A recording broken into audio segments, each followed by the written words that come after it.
Interestingly इन्होंने यहां पर यह भी कहा कि अगर इंडियंस ना होते तो यूके का जो एनएचएस है वो एक तरीके से कोलैप्स हो जाएगा, खत्म हो जाएगा। The Indian community is 1.5 million strong and it is by far the most successful community जिसने की यूके की इकोनॉमी में योगदान दिया है। नमस्कार दोस्तों, स्वागत है आप सभी का सुपर आईएएस पर। सो फाइनली यूके ने अपनी गलती को एक्सेप्ट किया है, बल्कि उन्होंने यहां पर यह भी माना कि इंडियंस ओवरस्टे नहीं करते एंड मोर इंपॉर्टेंटली उन्होंने ये तक मान लिया कि अगर इंडियन डॉक्टर्स ना होते यूके में तो यूके का जो नेशनल हेल्थ सिस्टम है वो कोलैप्स हो जाएगा। ये वाला जो स्टेटमेंट है it has been given by lord Bilimoria, जो कि को चेयरमैन है all party parliamentary group for international students के, और साथ ही में यूनिवर्सिटी ऑफ बर्मिंघम के चांसलर भी हैं and confederation of British industry के प्रेसिडेंट के रूप में भी ये सर्व करते हैं।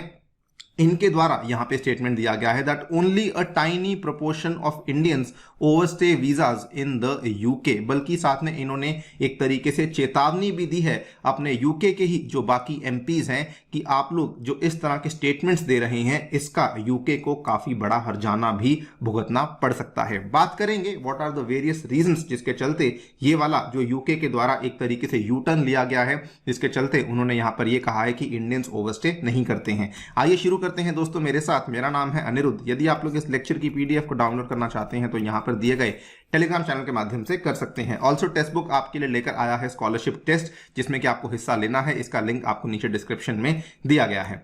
ऑलराइट, सो आज से लगभग 10-12 दिन पहले की बात है, इंडिया यूके के बीच में एक बहुत ही बड़ा प्रॉब्लम शुरू हुआ था जब यूके की जो होम सेक्रेटरी हैं उन्होंने सबसे पहले तो ये कहा कि जो लाइचेस्टर में हमें क्लैशेस देखने को मिले थे उसके पीछे भी इंडिया से आने वाले जो इमिग्रेंट्स हैं उन्हीं का हाथ है। और Then she went on to also say कि Indians are the largest group of people जो कि अपने वीजा को ओवरस्टे करते हैं।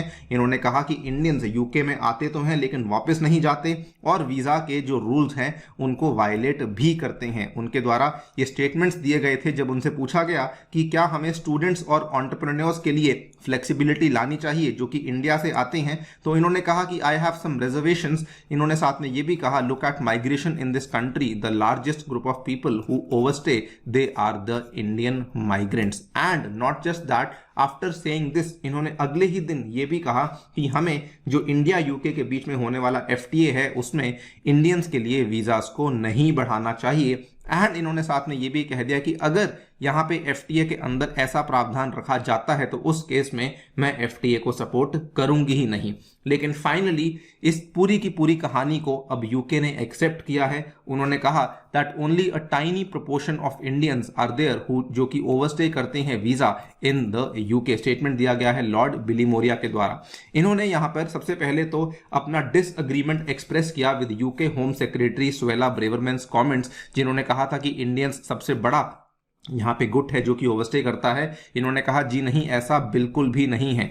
मोर इंपॉर्टेंटली इन्होंने याद करवाया कि सेम तरह का कमेंट 2016 में जो उस टाइम की यूके की पीएम थी थेरेसा मे, उनके द्वारा दिया गया था। उन्होंने भी जो इंडिया यूके की ट्रेड टॉक्स थी उनको इसी तरीके से डीरेल किया था, कहते हुए कि हम लोग जो इंडियंस को और वीजा एक्सेस नहीं देंगे, और इसी के चलते तब से लेकर अभी तक हमारा जो ये पूरा का पूरा ट्रेड की बातचीत है ये आगे बढ़ ही नहीं पाई है। आप लोग यहाँ पे देखेंगे उस टाइम पर भी करण बिलीमोरिया ने सेम चीज कही थी, the irony is coming on a trade mission with a view of laying the grounds for a trade agreement with India if Britain leaves the EU, while at the same time continuing to remain unwelcoming towards India when it comes to immigration। और वही चीज हम लोग आज फिर से दोहरा रहे हैं। आप लोग यहाँ पे देखेंगे 7 नवंबर 2016 की ये वाली खबर, बीबीसी की कवरेज, वीजा टेंशंस ऑन मेज इंडिया ट्रिप। ये थेरेसा मे की पहली ट्रिप थी जब वो भारत आई थी, और उनकी जो ट्रिप थी ये माना गया था it was very very underwhelming, और इंडिया को इन्होंने जो भी इंडिया की डिमांड्स थी उसको पूरा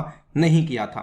तो इन्होंने उसी चीज को दोहराया कि हमने सेम गलतियां 2016 में करी थी और अब भी हम लोग सिमिलर टाइप की गलतियां कर रहे हैं, जिसके चलते हमारी रिलेशनशिप फिर से डैमेज हो सकती है। पहले भी हमारी रिलेशनशिप डैमेज हुई थी एंड हमारा जो रिश्ता था वो काफी साल पीछे चला गया था और आज हम लोग उसी जंक्चर पे आ खड़े हैं and we are again making the same mistake. और इसके चलते जो हमारा फ्री ट्रेड अग्रीमेंट है इसके नेगोशिएशंस में काफी दिक्कतें हमें देखने को मिल भी सकती हैं। And this is where he gave the clarity कि पहली बात तो इंडियंस ओवरस्टे नहीं करते हैं, अगर करते भी हैं तो बहुत ही छोटा टाइनी प्रोपोर्शन है compare to the people who overstay from other countries. Interestingly इन्होंने यहां पर यह भी कहा कि अगर इंडियंस ना होते तो यूके का जो एनएचएस है वो एक तरीके से कोलैप्स हो जाएगा, खत्म हो जाएगा। The Indian community is 1.5 million strong and it is by far the most successful community जिसने कि यूके की इकोनॉमी में योगदान दिया है। और यहीं पर इंडियंस ने भी, मैं आपको बता दूं, पहले ही इंडिया ने इस चीज को लेकर क्लैरिटी दे दी है कि जी नहीं, हमारे लोग जो है वो ओवरस्टे नहीं करते हैं। इंडिया का जो हाई कमीशन है यूके में, उन्होंने जो यूके की होम सेक्रेटरी के कमेंट्स थे इनके दावों को खारिज किया था। 7 अक्टूबर को ही इन्होंने खारिज कर दिया था, कहते हुए कि ओनली 4.4% ऑफ इंडियंस हैं जो कि अपनी स्टे को ओवरस्टे करते हैं, जो कि बहुत ही कम है। एंड साथ में इन्होंने कहा कि जो लोग ओवरस्टे कर भी रहे हैं उनके खिलाफ भी हम लोग एक्शन ले रहे हैं, बल्कि यूके है जो कि इन चीजों में हमारे साथ कोऑपरेट नहीं कर रहा, जो कि हमारे एक्शंस को हमें सपोर्ट नहीं कर रहा है। तो हमें जो मदद की जरूरत है वो यहाँ पे यूके से है, इंडिया अपना काम सही से कर रहा है।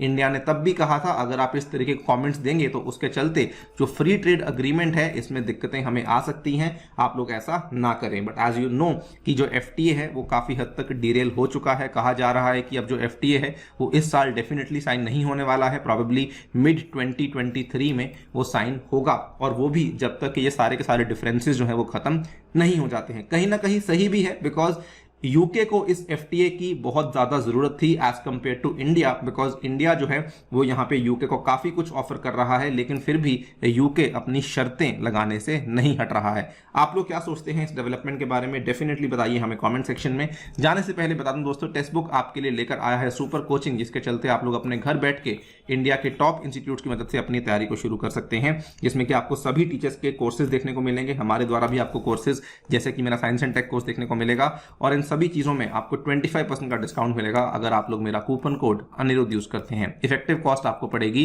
27,000 per annum. Thank you so much for listening, stay tuned and stay safe.